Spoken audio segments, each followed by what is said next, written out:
NRI दी कोठी दा मसला हुण इत्थों तक तां बिल्कुल सुलझ गया ते एनआरआई परिवार खुश भी नज़र आ रहा सी। बीती देर शाम नूं चाबियां वापस मिलदियां ने करम सिंह तो ते करम सिंह ने एक हलफनामा भी लिख दिता। लिखती रूप दे विच इह गल हुण पक्के तौर ते मान ली कि वाकई असीं इह जिहड़ा है गलती उसनूं कहा, उसने शब्दां दे विच कि गलती कीती है ते सानूं गलती दा एहसास हो गया। हालांकि एनआरआई परिवार दी नज़र विच इह गलती नहीं है, यह जुर्म किया गया। ਵੱਖ-ਵੱਖ लोगों ने जिन्होंने आवाज़ बुलंद की एनआरआई परिवार के हक में उन्होंने इंसाफ दिवाउण दे लई, चाहे वो कोई सियासी लोग सन, चाहे मीडिया कर्मी ने जां आम लोगों ने आवाज़ चुकी, उन्हों का कहना है कि यह गलती नहीं है, यह जुर्म किया गया। तो हुण मोड़ कित्थे जाके खड़ा होया?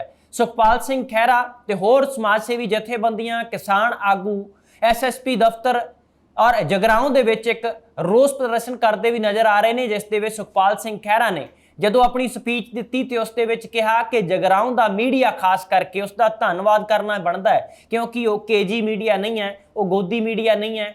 उन्होंने एनआरआई परिवार के हक में जो बनती सी सही गल सी वो दिखाउण की कोशिश की ते उन्होंने जगराओं के स्थानक पत्रकारों का भी धन्नवाद किया।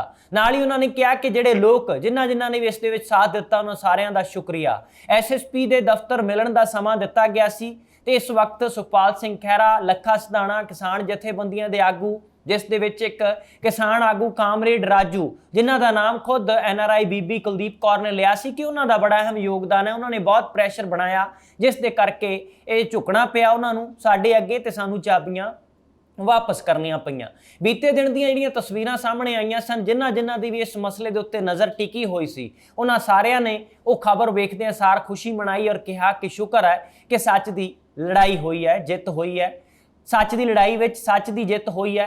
और इस मसले दे विच लगातार कोई ना कोई अपडेट आउंदा रहा। सब तो पहलां जदों शुरुआत हुई मसले की तो कल्ला एनआरआई परिवार कह रहा सी साडे नाल धक्का होया, उस तो बाद करम सिंह नूं भी लग्या कि हुण तां गल बहुत ज़्यादा अगे वध गई है, तो उसने कहा हुण मेरे नाल भी धक्का होया, मैं तो खुद धोखाधड़ी का शिकार हो गया।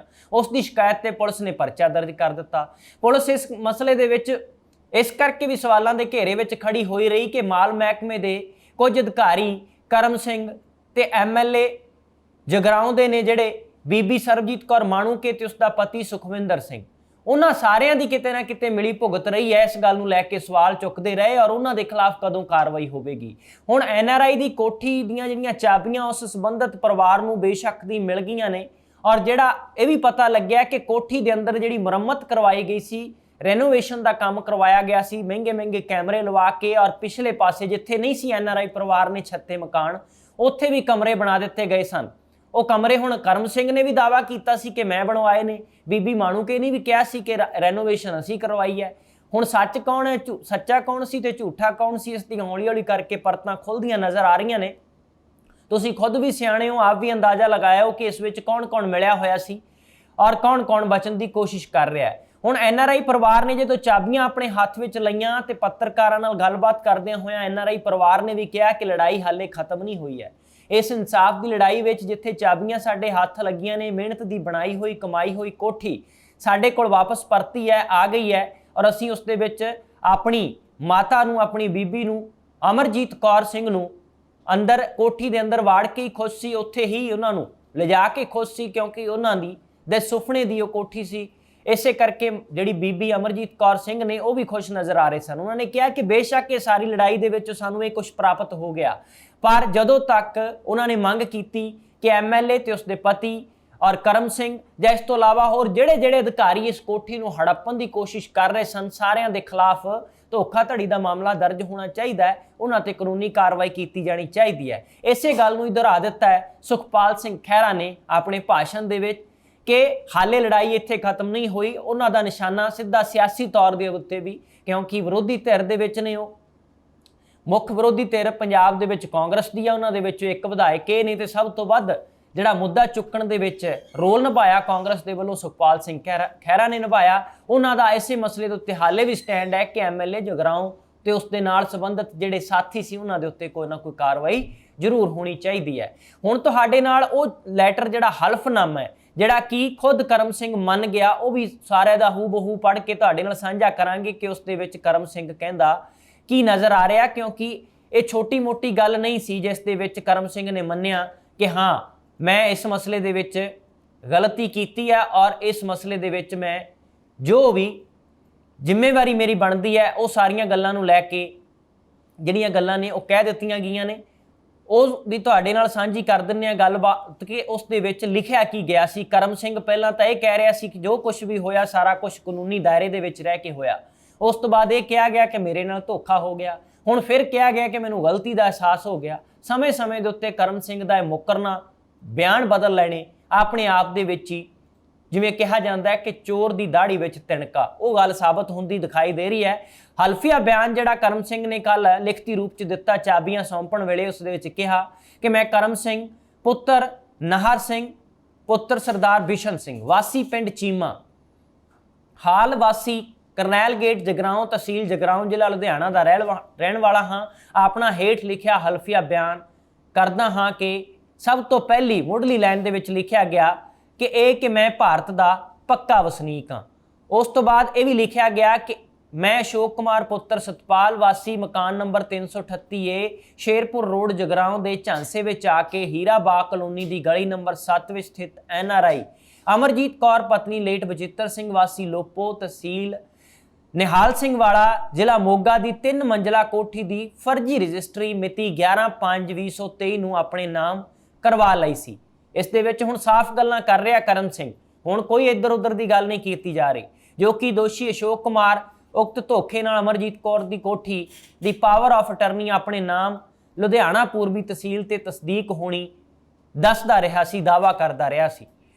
ਇਹ ਕਿ ਅੱਜ ਮਿਤੀ 21/6/2023 ਨੂੰ ਯਾਨੀ ਕਿ ਬੀਤੇ ਕੱਲ ਮੈਂ ਅਸ਼ੋਕ ਕੁਮਾਰ ਦੁਆਰਾ ਤਿਆਰ ਕੀਤੀ ਫਰਜ਼ੀ ਪਾਵਰ ਆਫ ਅਟਾਰਨੀ ਦੇ ਆਧਾਰ ਤੇ ਗਲਤ ਰਜਿਸਟਰੀ ਕਰਾਉਣ ਦੀ ਗਲਤੀ ਦਾ ਅਹਿਸਾਸ ਕਰਦਾ ਹਾਂ ਤੇ ਬਗੈਰ ਕਿਸੇ ਭੈ ਦਬਾਅ ਦੇ ਇਸ ਕੋਠੀ ਦੇ ਸਾਰੇ ਮਾਲਕਾਨਾ ਹੱਕ ਹਕੂਕ ਅਮਰਜੀਤ ਕੌਰ ਪਤਨੀ ਲੇਟ ਬਚਿੱਤਰ ਸਿੰਘ ਉਕਤ ਨੂੰ ਦਿੰਦਾ ਹਾਂ। ਹੁਣ ਜਿਹੜਾ ਮਾਲਕ ਰਿਹਾ ਹੀ ਨਹੀਂ, ਕਦੇ ਮਾਲਕ ਹੈ ਹੀ ਨਹੀਂ, ਫਰਜ਼ੀਵਾੜੇ ਦੇ ਨਾਲ ਬਣਿਆ ਮਾਲਕ ਆਪਣੇ ਆਪ ਨੂੰ ਇਹ ਦੱਸ ਰਿਹਾ ਕਿ ਹੁਣ ਮੈਂ NRI ਪਰਿਵਾਰ ਨੂੰ ਇਹ ਮਾਲਕਾਨਾ ਹੱਕ ਦੇ ਰਿਹਾ। ਇਹ ਪਤਾ ਨਹੀਂ ਕਿਹੜਾ ਕਾਨੂੰਨ ਪੜ੍ਹਿਆ ਹੈ, ਖੁਦ ਵਕੀਲ ਵੀ ਹੈ ਔਰ ਵਕੀਲ ਦੇ ਆਧਾਰ ਦੇ ਉੱਤੇ ਇਸ ਨੂੰ ਵਕੀਲ ਨੂੰ ਕਾਨੂੰਨ ਦੀ ਸਮਝ ਹੋਣੀ ਚਾਹੀਦੀ ਹੈ, ਪਰ ਕਾਨੂੰਨੀ ਦਾਅ ਪੇਚ ਦੇ ਹਿਸਾਬ ਦੇ ਨਾਲ ਫਰਜ਼ੀ ਕਾਗਜ਼ਾਂ ਦੇ ਆਧਾਰ ਤੇ ਕੀਤੀ ਗਈ ਰਜਿਸਟਰੀ ਦੇ ਆਧਾਰ ਦੇ ਉੱਤੇ ਇਹ ਸਾਰੀਆਂ ਗੱਲਾਂ ਕਰਦਾ ਕਰਮ ਸਿੰਘ ਨਜ਼ਰ ਆ ਰਿਹਾ। ਇਹ ਵੀ ਇਕਰਾਰ ਕਰਦਾ ਹਾਂ ਕਿ ਮੇਰੇ ਵੱਲੋਂ ਜੋ ਜਾਲੀ ਰਜਿਸਟਰੀ ਦੇ ਆਧਾਰ ਤੇ ਇੰਤਕਾਲ 35771 ਮਿਤੀ 9/6/2023 ਨੂੰ ਮਾਲ ਮਹਿਕਮਾ ਦੇ ਰਿਕਾਰਡ ਵਿੱਚ ਮਨਜ਼ੂਰ ਕਰਵਾਇਆ ਗਿਆ ਸੀ, ਉਸ ਇੰਤਕਾਲ ਨੂੰ ਦਰੁਸਤ ਕਰਕੇ ਨਾ ਮਨਜ਼ੂਰ ਕਰਕੇ ਉਕਤ ਕੋਠੀ ਦਾ ਇੰਤਕਾਲ ਮਾਲ ਮਹਿਕਮਾ ਦੇ ਰਿਕਾਰਡ ਵਿੱਚ ਅਸਲ ਮਾਲਕ ਅਮਰਜੀਤ ਕੌਰ ਦੇ ਨਾਮ ਪਰ ਇੰਦਰਾਜ ਕੀਤਾ ਜਾਵੇ। ਮੈਨੂੰ ਇਸ ਵਿੱਚ ਕੋਈ ਇਤਰਾਜ਼ ਨਹੀਂ ਹੋਵੇਗਾ। ਜੇਕਰ ਇਸ ਜਾਇਦਾਦ ਦੇ ਸਬੰਧ ਵਿੱਚ ਮੇਰੇ ਵੱਲੋਂ ਕੋਈ ਅਦਾਲਤੀ ਚਾਰਾਜੋਈ ਕੀਤੀ ਗਈ ਹੈ, ਮੈਂ ਅਦਾਲਤੀ ਕੇਸ ਵਾਪਸ ਲੈਣ ਦਾ ਭਾਵਬੱਧ ਹੋਵਾਂਗਾ। ਇਹ ਕਿ ਮੇਰਾ ਉਕਤ ਬਿਆਨ ਸਹੀ ਵੈ ਦਰੁਸਤ ਹੈ। ਉਹਨਾਂ ਨੇ ਨਾਲ ਦਸਤਖਤ ਕੀਤੇ ਔਰ ਨਾਲ ਬਿਆਨਕਾਰ ਨੇ ਆਪਣੇ ਦਸਤਖਤ ਕਰ ਦਿੱਤੇ। ਕਰਮ ਸਿੰਘ ਸਿੱਧੂ ਨੇ, ਜੋ ਵਕੀਲ ਪੇਸ਼ੇ ਵਜੋਂ ਦੱਸਦਾ ਸੀ ਆਪਣੇ ਆਪ ਨੂੰ ਔਰ MLA ਮਾਣੂਕੇ ਦਾ ਖਾਸ ਦੱਸਿਆ ਜਾਂਦਾ ਰਿਹਾ, ਪਹਿਲਾਂ ਕਾਂਗਰਸ ਨਾਲ ਨੇੜਤਾ ਤੇ ਹੁਣ ਆਮ ਆਦਮੀ ਪਾਰਟੀ ਦੇ ਵਿੱਚ ਸਰਗਰਮੀਆਂ ਐਸੀਆਂ ਕਿ ਹੁਣ ਪੁੱਠੀਆਂ ਪੈਂਦੀਆਂ ਨਜ਼ਰ ਆ ਰਹੀਆਂ ਨੇ। ਹੁਣ ਕਰਮ ਸਿੰਘ ਸਿੱਧੂ ਦਾ ਹਲਫਨਾਮਾ ਕੀ ਕਹਿੰਦਾ ਹੈ, ਤੁਹਾਨੂੰ ਕੱਲਾ ਸ਼ਬਦ ਸੁਣਾ ਦਿੱਤਾ, ਸਾਂਝਾ ਕਰ ਦਿੱਤਾ ਹੈ। ਤੁਸੀਂ ਕੀ ਸੋਚਦੇ ਹੋ? ਆਪਣੇ ਜਿਹੜੇ ਮਨ ਦੇ ਵਿਚਾਰ ਨੇ ਉਹ ਜ਼ਰੂਰ ਸਾਂਝੇ ਕਰਿਓ। ਔਰ ਦੂਸਰੀ ਗੱਲ ਕਿ NRI ਦੀ ਕੋਠੀ ਦੀਆਂ ਚਾਬੀਆਂ ਬੇਸ਼ੱਕ ਉਹਨਾਂ ਦੇ ਹੱਥ ਵਿੱਚ ਆ ਗਈਆਂ ਨੇ, ਪਰ ਉਹਨਾਂ ਦੇ ਕਹਿਣਾ ਹੈ ਕਿ ਲੜਾਈ ਹਜੇ ਬਾਕੀ ਹੈ। ਜਦੋਂ ਤੱਕ ਸੰਬੰਧਿਤ ਵਿਅਕਤੀਆਂ ਦੇ ਜਿਨ੍ਹਾਂ ਨੇ ਧੱਕੇਸ਼ਾਹੀ ਕੀਤੀ, ਧੋਖਾ ਕੀਤਾ, NRI ਪਰਿਵਾਰ ਨੂੰ ਖੱਜਲ ਖੁਆਰ ਕੀਤਾ, ਉਹਨਾਂ ਦੇ ਖਿਲਾਫ ਵੀ ਜਦੋਂ ਤੱਕ ਕਾਨੂੰਨੀ ਕਾਰਵਾਈ ਨਹੀਂ ਹੁੰਦੀ, NRI ਪਰਿਵਾਰ ਦਾ ਕਹਿਣਾ ਹੈ ਕਿ ਅਸੀਂ ਉਸੇ ਤਰ੍ਹਾਂ ਆਪਣੀ ਆਵਾਜ਼ ਬੁਲੰਦ ਕਰਦੇ ਰਹਾਂਗੇ, ਡਟੇ ਰਹਾਂਗੇ। ਖਾਸ ਕਰਕੇ NRI ਪਰਿਵਾਰ ਨੇ ਹੁਣ ਪੁਲਿਸ ਦਾ, ਪ੍ਰਸ਼ਾਸਨ ਦਾ ਵੀ ਧੰਨਵਾਦ ਕੀਤਾ ਕਿ ਚਲੋ ਦੇਰ ਨਾਲ ਸਹੀ ਪਰ ਸਾਨੂੰ ਚਾਬੀਆਂ ਵਾਪਸ ਲੈ ਕੇ ਦਿੱਤੀਆਂ ਗਈਆਂ।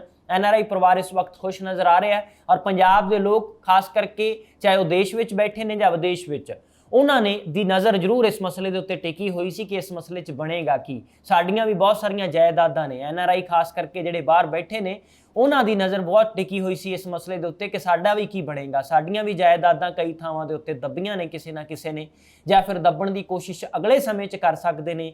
ਇਹ ਤਾਂ ਬਹੁਤ ਔਖਾ ਹੋ ਜਾਣਾ। ਔਰ NRI ਪਰਿਵਾਰ ਨੇ ਦੁਖੀ ਹੋ ਕੇ ਤਾਂ ABC ਪੰਜਾਬ ਦੇ ਦਿੱਤੇ ਇੰਟਰਵਿਊ 'ਚ ਇਹ ਕਹਿ ਦਿੱਤਾ ਸੀ ਕਿ ਸਾਰਿਆਂ ਨੂੰ ਬੇਨਤੀ ਹੈ, ਗੁਜ਼ਾਰਿਸ਼ ਹੈ NRI ਪਰਿਵਾਰਾਂ ਨੂੰ ਕਿ ਉਹ ਇੱਥੇ ਆ ਕੇ ਜਦੋਂ ਵੀ ਆਉਣਾ ਹੁੰਦਾ, ਜਿੰਨੇ ਵੀ ਦਿਨਾਂ ਲਈ, ਮਹੀਨਿਆਂ ਲਈ ਕਿਰਾਏ ਤੇ ਮਕਾਨ ਲੈ ਕੇ ਰਹਿ ਲੈਣ, ਆਪਣੀ ਜਾਇਦਾਦ ਇੱਥੋਂ ਵੇਚ ਵੱਟ ਕੇ ਉਧਰ ਨੂੰ ਚਲੇ ਜਾਣ। ਇਹੀ ਉਸ ਦੇ ਵਿੱਚ ਭਲਾਈ ਰਹੇਗੀ ਉਹਨਾਂ ਦੀ। ਦੁਖੀ ਹੋ ਕੇ ਉਹਨਾਂ ਨੇ ਬਹੁਤ ਸਾਰੀਆਂ ਅਜਿਹੀਆਂ ਗੱਲਾਂ ਕੀਤੀਆਂ, ਪਰ ਹੋ ਸਕਦਾ ਹੁਣ ਉਹਨਾਂ ਦਾ ਮਨ ਵੀ ਬਦਲਿਆ ਹੋਵੇ ਔਰ ਉਹਨਾਂ ਨੂੰ ਤਸੱਲੀ ਵੀ ਹੋਈ ਹੋਵੇ ਕਿ ਹਾਲੇ ਵੀ ਮੀਡੀਆ ਦਾ ਜੇਕਰ ਗੱਲ ਕੀਤੀ ਜਾਵੇ ਜਾਂ ਪੁਲਿਸ ਪ੍ਰਸ਼ਾਸਨ ਦੀ ਗੱਲ ਕੀਤੀ ਜਾਵੇ ਜਾਂ ਆਮ ਲੋਕਾਂ ਦੀ ਗੱਲ ਕੀਤੀ ਜਾਵੇ, ਜਿੱਥੇ ਵੀ ਕਿਤੇ ਸੱਚ ਦੀ ਲੜਾਈ ਹੁੰਦੀ ਹੈ, ਜੰਗ ਹੁੰਦੀ ਹੈ, ਤੇ ਕੋਈ ਨਾ ਕੋਈ ਜ਼ਰੂਰ ਨਿਤਰਦਾ ਤੇ ਉਸ ਦੇ ਵਿੱਚ ਬਹੁਤ ਸਾਰੇ ਲੋਕ ਅਜਿਹੇ ਨੇ ਜਿਨ੍ਹਾਂ ਨੇ NRI ਪਰਿਵਾਰ ਨੂੰ ਕੋਠੀ ਵਾਪਸ ਦਿਵਾਉਣ ਦੇ ਵਿੱਚ ਅਹਿਮ ਭੂਮਿਕਾ ਨਿਭਾਈ ਹੈ।